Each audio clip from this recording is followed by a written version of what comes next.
नमस्कार। कभी सोचा है कुछ लोग हर चीज के बारे में सवाल क्यों पूछते रहते हैं?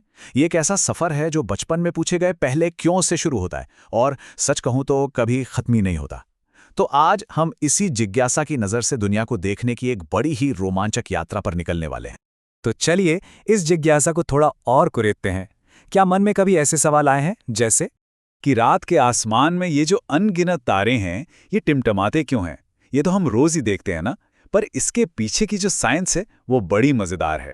या फिर कभी किसी फूल को खिलते देखकर हैरानी हुई है कि भाई इसे कैसे पता चलता है कि खिलने का बिल्कुल सही वक्त आ गया है। प्रकृति की ये खूबसूरती भी हमें सवाल पूछने पर मजबूर कर ही देती है। तो सवाल ये है कि ये सारे सवाल आते कहाँ से हैं? जानने की इसी गहरी और स्वाभाविक इच्छा को ही जिज्ञासा कहते हैं। यही वो ताकत है जो हर खोज और हर आविष्कार के पीछे होती है, और यही हमारे आज के सफर का शुरुआती पॉइंट है। तो इस यात्रा के पहले पड़ाव में हम समझेंगे कि विज्ञान कोई बोरिंग सब्जेक्ट नहीं, बल्कि एक रोमांचक खोज है जिसकी जड़ें सिर्फ और सिर्फ जानने की इच्छा में छिपी हैं। इसे ऐसे समझिए जैसे साइंस एक बहुत बड़ी, कभी न खत्म होने वाली पहेली है। हर नई खोज इसका एक और टुकड़ा जोड़ देती है और धीरे धीरे एक बड़ी तस्वीर हमारे सामने उभर कर आने लगती है। और यही बात हमें विज्ञान की असली परिभाषा तक ले आती है। देखिए, विज्ञान सिर्फ कुछ फैक्ट्स का कलेक्शन नहीं है, बल्कि ये दुनिया को देखने का एक नजरिया है।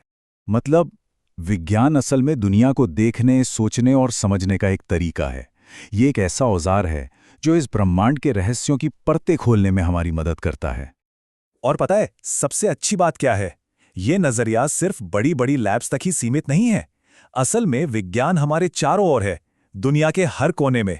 विज्ञान अक्सर उन जगहों पर मिलता है जहां हम शायद कभी उम्मीद भी नहीं कर सकते। ये हमारी कल्पना से भी बहुत आगे है। चाहे वो समुंदर की एकदम गहरी खाइयां हों, जहां ऐसे ऐसे रहस्यमयी जीव रहते हैं जिनके बारे में तो हम अभी जानना शुरू ही कर रहे हैं।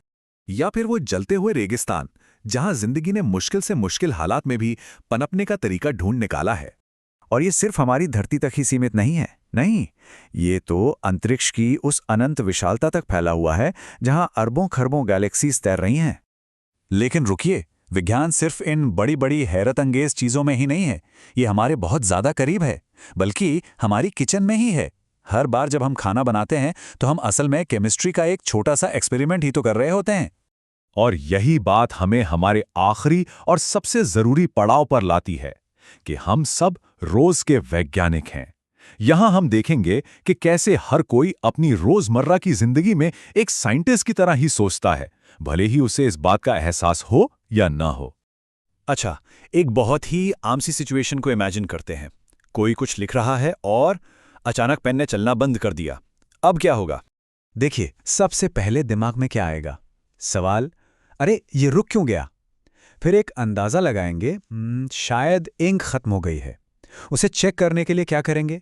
पेन खोलकर देखेंगे, पर अरे इसमें तो इंक है, मतलब हमारा पहला अंदाजा गलत था।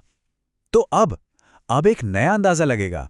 अच्छा, हो सकता है इंक सूख गई हो, और फिर उसे दोबारा चलाने की कोशिश की जाएगी।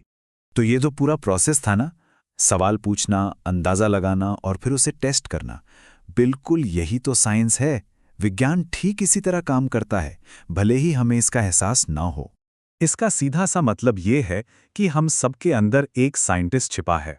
हम सब पैदाइशी खोजकर्ता हैं जो अपनी जिज्ञासा का इस्तेमाल करके अपने सवालों के जवाब ढूंढते हैं। तो अगली बार जब भी कोई समस्या सामने आए या मन में कोई सवाल उठे, तो एक पल रुककर सोचिएगा कि अपने सवालों के जवाब खोजने का सफर शुरू कैसे होता है।